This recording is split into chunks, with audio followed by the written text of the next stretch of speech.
नमस्कार दोस्तों, स्वागत है आपका इस ऑनलाइन प्लेटफॉर्म पर जहां रोजाना सुबह 7 बजे आपको राजस्थान करंट जीके के 10 क्वेश्चन मिलते हैं मात्र 15 मिनट में। तो रोजाना एक क्लास जरूर लगाया करें। जो इस यूट्यूब चैनल पे पहली बार आया, चैनल को सब्सक्राइब, जो वीडियो देख रहा है वीडियो को लाइक और अपने दोस्तों के साथ शेयर करना ना भूलें। शुरू करते हैं क्लास और क्लास का पहला क्वेश्चन। 16 सितंबर 2025 को प्रदेश के नए 8वें मुख्य निर्वाचन आयुक्त किसे नियुक्त किया गया? 16 सितंबर 2025 को हमारे राजस्थान के नए मुख्य निर्वाचन आयुक्त की नियुक्ति हो चुकी है। और अगर पूछे कि क्रमानुसार कौन से है, तो ये 8वें मुख्य निर्वाचन आयुक्त है। तो इसका मतलब है कि 16 सितंबर 2025 को जो नए मुख्य निर्वाचन आयुक्त बने वो क्रमानुसार कौन से बने हैं? 8वें, जिनका नाम आता है राजेश्वर सिंह। राजेश्वर सिंह बहुत ही अच्छा और मोस्ट इंपोर्टेंट क्वेश्चन बनता है एग्जाम की दृष्टि से। हमारे राजस्थान के नए मुख्य निर्वाचन आयुक्त राजेश्वर सिंह हैं। राज्य सरकार ने 16 सितंबर 2025 को रिटायर आईएएस राजेश्वर सिंह को राज्य का मुख्य निर्वाचन आयुक्त नियुक्त किया गया है। इससे पहले थी मधुकर गुप्ता, और मधुकर गुप्ता की सेवानिवृत्ति के बाद ये नियुक्ति दी गई है। तो राजस्थान के अंतर्गत 8वें नए मुख्य निर्वाचन आयुक्त राजेश्वर सिंह। नेक्स्ट, 16 सितंबर 2025 को सुरताल कला महोत्सव का शुभारंभ किसके द्वारा किया गया? कौन सा महोत्सव? सुरताल कला महोत्सव कब किया गया शुभारंभ? 16 सितंबर 2025 को। 16 सितंबर से 24 सितंबर 2025 तक सुरताल कला महोत्सव का आयोजन किया जाएगा, जिसके अंतर्गत 16 सितंबर को हमारे राजस्थान के उप मुख्यमंत्री और उप मुख्यमंत्री आती है राजस्थान की दिया कुमारी। कौन आती है? दिया कुमारी। उप मुख्यमंत्री दिया कुमारी ने अंजना वेलफेयर सोसाइटी एवं राजस्थान कला केंद्र जयपुर के संयुक्त तत्वाधान में 16 से 24 सितंबर तक सुरताल फेस्टिवल का आयोजन किया जा रहा है। तो 16 से 24 सितंबर 2025 तक किसके द्वारा? अंजना वेलफेयर सोसाइटी और जवाहर कला केंद्र जयपुर, इन दोनों के संयुक्त तत्वाधान में सुरताल फेस्टिवल का आयोजन। और सुरताल फेस्टिवल का आयोजन शुभारंभ अगर पूछे तो उप मुख्यमंत्री दिया कुमारी ने किया है। 15 से 25 सितंबर 2025 तक, 15 से 25 सितंबर 2025 तक अम्मान है जॉर्डन। अम्मान जॉर्डन में आयोजित पहली एशियन यूथ चैंपियनशिप अंडर 17 और इस पहली एशियन यूथ चैंपियनशिप अंडर 17 में भारतीय हैंडबॉल टीम में राजस्थान के कितने खिलाड़ियों का चयन हुआ है? तो 15 से 25 सितंबर 2025 तक अम्मान जॉर्डन में आयोजित किया जाएगा पहली एशियन यूथ चैंपियनशिप अंडर 17 का, जिसमें भारतीय हैंडबॉल टीम में राजस्थान से अगर देखें तो 2 खिलाड़ी जो है वो शामिल हुए हैं। अम्मान जॉर्डन में 15 से 25 सितंबर तक खेली जाने वाली प्रथम एशियन अंडर 17 यूथ बालक हैंडबॉल चैंपियनशिप, जिसमें भाग लेने के लिए भारतीय टीम 21 सितंबर 2025 को जॉर्डन पहुंचेगी। इस टीम में राजस्थान के बीआरएस दुष्यंत शर्मा एवं कार्तिक का चयन हुआ है। राजस्थान राज्य हैंडबॉल संघ के सचिव यश प्रताप सिंह ने बताया कि भारतीय टीम में राजस्थान से शामिल बीआरएस दुष्यंत शर्मा हनुमानगढ़ से है, कार्तिक श्रीगंगानगर से। कार्तिक कहां से है? श्रीगंगानगर से। दुष्यंत शर्मा कहां से है? हनुमानगढ़ से। राजस्थान से कितने खिलाड़ी हैं? 2 खिलाड़ी। कितने हैं? 2 खिलाड़ी। दुष्यंत पिवट की पोजीशन तथा कार्तिक गोलकीपर की पोजीशन पर खेलते हैं। ठीक है, हाँ, 2 खिलाड़ी ये नाम याद रखने। नेक्स्ट आता है, केंद्रीय कृषि एवं किसान कल्याण मंत्रालय ने 94 नई किस्मों को अधिसूचित किया है। इनमें से कितनी किस्में राजस्थान की जलवायु के अनुकूल पाई गई है? तो राजस्थान में जलवायु टॉपिक आता है, कृषि टॉपिक आता है। केंद्रीय कृषि एवं किसान कल्याण मंत्रालय ने एग्रीकल्चर की अगर आप तैयारी करें, राजस्थान की किसी भी प्रतियोगी परीक्षाओं की तैयारी कर रहे हैं तो बहुत ही अच्छा और इंपॉर्टेंट क्वेश्चन बनता है। केंद्रीय कृषि एवं किसान कल्याण मंत्रालय ने 94 नई किस्मों को अधिसूचित किया। इनमें कितनी किस्में राजस्थान के जलवायु के अनुकूल पाई गई है? तो राजस्थान के अंतर्गत जो है वो 11 किस्में जो है वो जलवायु के अनुकूल पाई गई। भारतीय कृषि अनुसंधान परिषद और कृषि विश्वविद्यालयों के वर्षों के शोध के बाद विकसित किया गया है। इनमें न केवल उच्च उपज क्षमता है, बल्कि ये कई रोगों और कीटों के प्रति भी प्रतिरोधी हैं। कुछ सूखा प्रतिरोधी है जबकि कुछ अधिक उपज देने वाले हैं। इसके अलावा कई किस्में ऐसी है जो कम समय में तैयार हो जाएगी। अधिसूचना के अनुसार राजस्थान के लिए उपयुक्त जो किस्में हैं वो आती है आपकी आलू की, कुफरी रतन, कुफरी चिप भारत 1 व 2। प्याज NHRDF के 833 L833 किस्म किसकी है? प्याज की। बेर की काजरी गोला किस्म, काजरी गोला किस्म किसकी है? बेर की। गुजरात फेनल 13 GF 13 ये किस्म किसकी है? तो सौंफ की है। तो GF 13 सौंफ की, काजरी गोला किस बेर की। अगर L883 पूछे तो प्याज की, कुफरी रतन कुफरी चिप रतन भारत अगर पूछे तो आलू की। जोधपुर जीरा, जोधपुर जीरा 1, ठीक है, NCU 105 ये किस्म जो है वो अपने जीरे की है। इसबगोल की नई किस्म है प्रताप इसबगोल UI 124। असालिया प्रताप असालिया 1 है USL 15। राज्य वृक्ष है खेजड़ी, खेजड़ी की नई किस्म है थार सोबा, थार सोबा किसकी है? खेजड़ी की। ये बहुत ही अच्छा और बहुत ही इंपॉर्टेंट क्वेश्चन जो है वो अपना बनता है। खरबूजा, और खरबूजे की है थार कस्तूरी किस्म, थार कस्तूरी किस्म किसकी है? खरबूजे की है। थार सोबा खेजड़ी की है। ULS 15 असालिया की है और UI 124 इसबगोल की है। NCU 105 जोधपुर जीरा 1। तो अब आपको ये किस्म याद रखनी पड़ेगी, यानी कि इंपॉर्टेंट है। नेक्स्ट, 4 से 14 सितंबर 2025 तक इंग्लैंड में आयोजित वर्ल्ड बॉक्सिंग चैंपियनशिप में बीकानेर की नुपुर कुमारी ने कौन सा पदक जीता? आयोजित कब से कब तक? 4 से 14 सितंबर 2025 तक। कहां हुआ? इंग्लैंड में वर्ल्ड बॉक्सिंग चैंपियनशिप। कौन सी? World boxing championship. और राजस्थान के किस जिले की? बीकानेर की। खिलाड़ी का नाम नुपुर कुमारी। और नुपुर कुमारी ने अगर पूछे कौन सा पदक जीता तो ये जीता है रजत पदक। कौन सा? रजत पदक। 4 से 14 सितंबर 2025 इंग्लैंड में आयोजित हुई थी वर्ल्ड बॉक्सिंग चैंपियनशिप। बीकानेर की नुपुर कुमारी जिसने जीता है रजत पदक। बीकानेर रेल मंडल की प्रतिभाशाली बॉक्सर है कुमारी नुपुर, जिसने इंग्लैंड के लिवरपूल में आयोजित वर्ल्ड रैंकिंग बॉक्सिंग चैंपियनशिप 2025 में शानदार प्रदर्शन करते हुए 80 किलोग्राम भार वर्ग में जो है वो रजत पदक जीता है। बीकानेर मंडल की खिलाड़ी है कुमारी नुपुर। टीटी भिवानी ने इंग्लैंड के लिवरपूल एरिना में 4 से 14 सितंबर 2025 तक आयोजित विश्व मुक्केबाजी चैंपियनशिप में फाइनल तक का सफर तय किया और रजत पदक अपने नाम किया।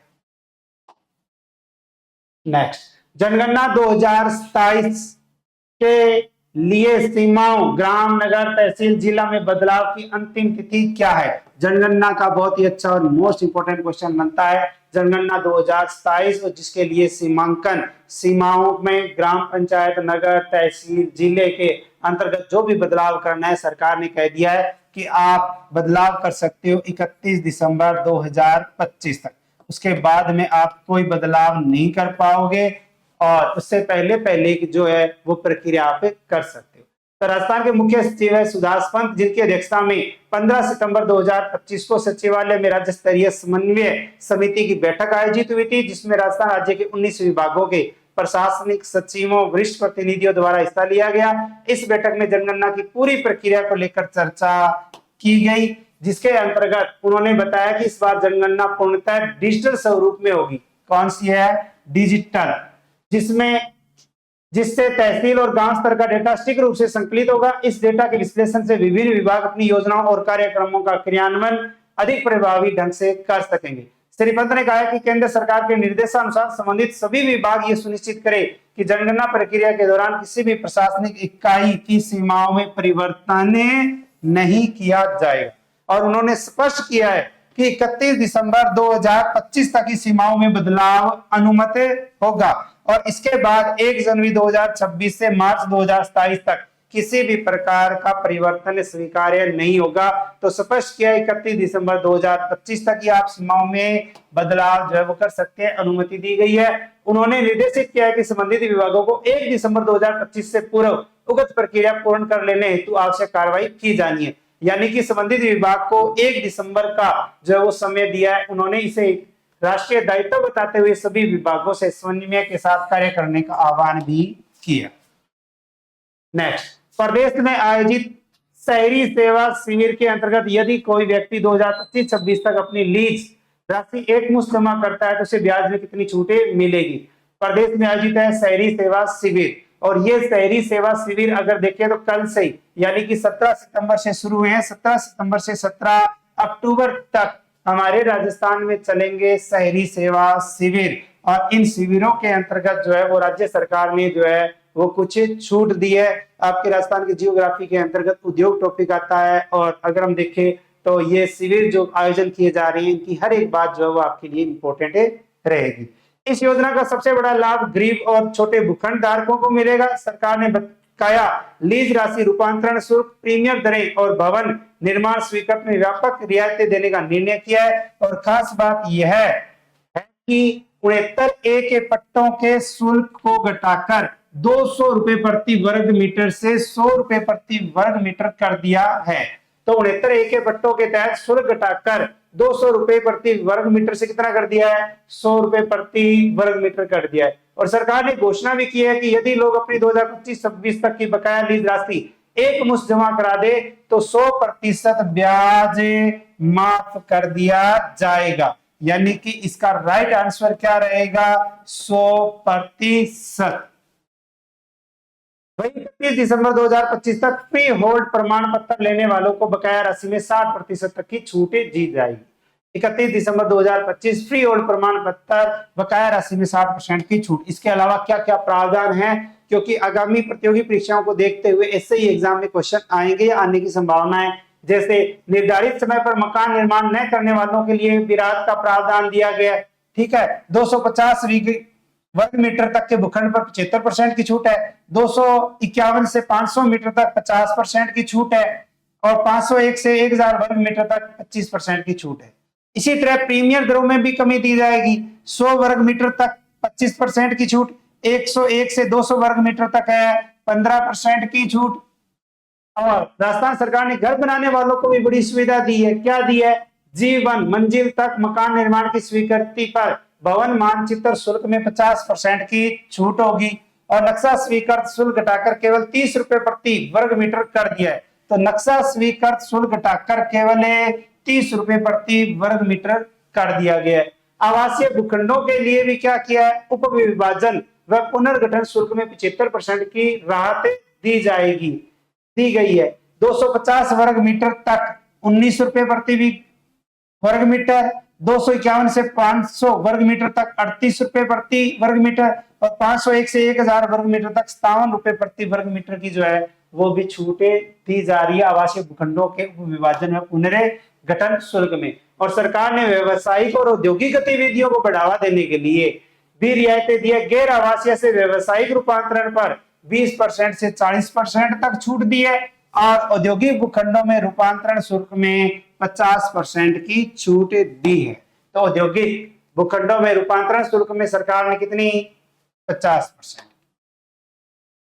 नेक्स्ट, राजस्थान महिला निधि योजना। राजस्थान महिला निधि योजना के तहत प्रदेश की ग्रामीण महिलाओं को 1.5% सालाना दर पर कितना लोन मिलेगा, कितने फीसदी सालाना दर पर, 1.5% सालाना दर पर। कौन सी, राजस्थान महिला निधि योजना। और इस योजना के तहत राजस्थान सरकार जो है वो राजस्थान के अंतर्गत देगी 40,000 रुपए का लोन। प्रदेश की ग्रामीण महिलाओं को 1.5% सालाना दर पर लोन मिल सकेगा। इसके लिए राजस्थान महिला निधि योजना को नेशनल कोऑपरेटिव डेवलपमेंट कॉर्पोरेशन से 3,000 करोड़ रुपए की ऋण सुविधा प्राप्त की है। महिलाएं 40,000 रुपए तक का लोन 48 घंटे में ले सकेगी। 40,000 रुपए का लोन मिलेगा, मान लो 48 घंटे के अंतर। तो आप देख लो 2 दिन के अंतर्गत जो है आपको 40,000 रुपए का लोन मिल जाएगा। जबकि इससे अधिक राशि का लोन 15 दिनों में स्वीकृत हो सकेगा। इससे ज्यादा की अगर ऐसी राशि चाहिए तो 15 दिनों में। योजना के अंतर्गत सरकार द्वारा महिलाओं को ऋण पर ब्याज अनुदान दिया जाएगा। राजस्थान महिला निधि योजना प्रदेश के सभी जिलों में लागू है, सभी जिलों में लागू है। इससे करीब 4 लाख एसएल समूह व करीब 45 लाख ग्रामीण परिवार जुड़े हुए हैं। इसमें गरीब, निराश्रित और वंचित महिलाओं को प्राथमिकता दी जाती है। डिजिटल आवेदन और न्यूनतम कागजी कार्रवाई होने से प्रक्रिया बेहद सरल है। यह राशि महिलाओं को सूक्ष्म उद्योग, कृषि, पशुपालन, छोटे कारोबार और सामाजिक आवश्यकताओं के लिए आर्थिक सहायता उपलब्ध करवाने के लिए प्रयुक्त होगी। तो उद्योग कौन सा है? सूक्ष्म उद्योग है। नेक्स्ट, 4 से 6 अक्टूबर 2025 तक अंतरराष्ट्रीय ज्योतिष महासम्मेलन का आयोजन कहां होगा? 4 से 6 अक्टूबर 2025 तक, ये तो हमारे राजस्थान के अंतर्गत जैसलमेर में होगा। कहां होगा? जैसलमेर में होगा।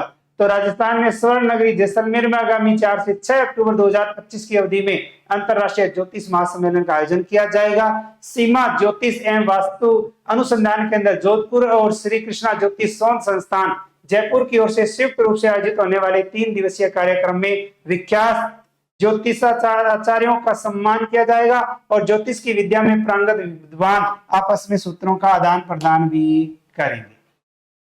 नेक्स्ट, बहुत ही अच्छा इंपॉर्टेंट क्वेश्चन, राजस्थान के अंतर्गत आपका टॉपिक आता है पशुपालन, कृषि से संबंधित, अपना एग्रीकल्चर से संबंधित बहुत ही अच्छा इंपॉर्टेंट क्वेश्चन। राजस्थान में अब मुख्यमंत्री मंगला पशु बीमा योजना में प्रत्येक उष्ट पालक को कितने ऊंटों का निःशुल्क बीमा किया जाएगा? पहले जो बीमा था वो कितना था? वर्तमान में सरकार ने परिवर्तन कर दिया है। उष्ट पालकों को, ऊंट पालकों को 10 ऊंटों का निःशुल्क बीमा जो है वो दिया जाएगा। वित्तीय वर्ष 2024-25 में राजस्थान सरकार के द्वारा बजट घोषणा बिंदु 132, राजस्थान के अंतर्गत जो बजट आया था उस बजट में बिंदु नंबर था 132, उसमें कहा गया कि मुख्यमंत्री मंगला पशु बीमा योजना के अनुसार प्रदेश में 5-5 लाख दुधारू गाय और भैंस, 5-5 लाख भेड़ और बकरी यानी कि 20 और 1 लाख है उष्ट यानी कि टोटल कितने? 21 लाख, 21 लाख पशुओं का जो है वो बीमा किया जाएगा, जिसके अंतर्गत उन्होंने कहा कि बीमा कवरेज प्रदान किया जाएगा और इस योजना में 400 करोड़ रुपए का व्यय होगा। जब सरकार ने इसके अंतर्गत घोषणा की गई थी और उसके बाद में इस योजना में अब प्रत्येक उष्ट पालक के 10 ऊंटों का निःशुल्क बीमा किया जाएगा। तो वर्तमान में इसमें परिवर्तन कर दिया, अब जो है वो बीमा कितना होगा? 10 ऊंटों का निःशुल्क बीमा होगा। इससे बीमारी, हादसे, प्राकृतिक आपदा में इनकी मृत्यु पर पशुपालकों को संबल मिल सके। बीते 2 दशक में पूरे प्रदेश में खेती कार्य में ट्रैक्टर का उपयोग बढ़ने, साधन में दुपहिया 4 पहिया वाहनों के अधिक उपयोग से आम आदमी के दैनिक जीवन में ऊंट का महत्व कम रह गया है। ऊंटों की संख्या में बढ़ोतरी करवाने के लिए पशु की उम्र का निर्धारण, अब गाय बीमा हेतु पशु की उम्र होनी चाहिए 3 से 12 वर्ष के मध्य, भैंस दुधारू है 4 से 12 वर्ष के मध्य, बकरी मादा 1 से 6 वर्ष, भेड़ मादा 1 से 6 वर्ष, ऊंट नर व मादा दोनों 2 से 15 वर्ष। तो इनका जो है वो क्या होगा? बीमा होगा।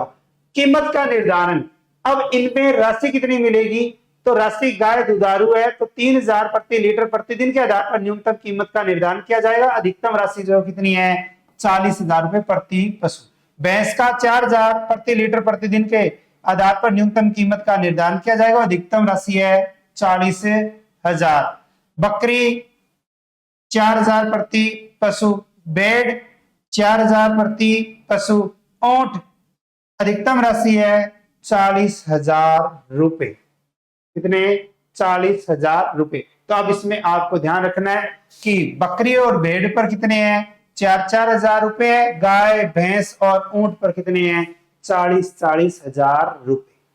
ये क्वेश्चन जो है वो आपके एग्जाम में आने की संभावना है या इंपॉर्टेंट है। पूर्व में पूछा गया क्वेश्चन, ई भुगतान प्रोत्साहन योजना को निम्न में से किस योजना में शामिल किया गया? तो इसका राइट आंसर है कृषक उपहार योजना। जिन्होंने राइट आंसर दिया उनका बहुत बहुत धन्यवाद और बेहतरीन तैयारी से जुड़े रहा करें। फिर नेक्स्ट क्वेश्चन फॉर यू के तहत आपके लिए क्वेश्चन है जिसका आंसर आपको मेन कमेंट बॉक्स में देना है। प्रदेश के शेखावाटी क्षेत्र में कितनी हवेलियों को पर्यटन हब के रूप में विकसित किया जाएगा? ये क्वेश्चन फॉर यू के तहत आपके लिए क्वेश्चन है जिसका आंसर देना आपको मेन कमेंट बॉक्स में। तो इसका मतलब है कि राइट आंसर जो भी होगा वो आपको चलती क्लास में नहीं देना।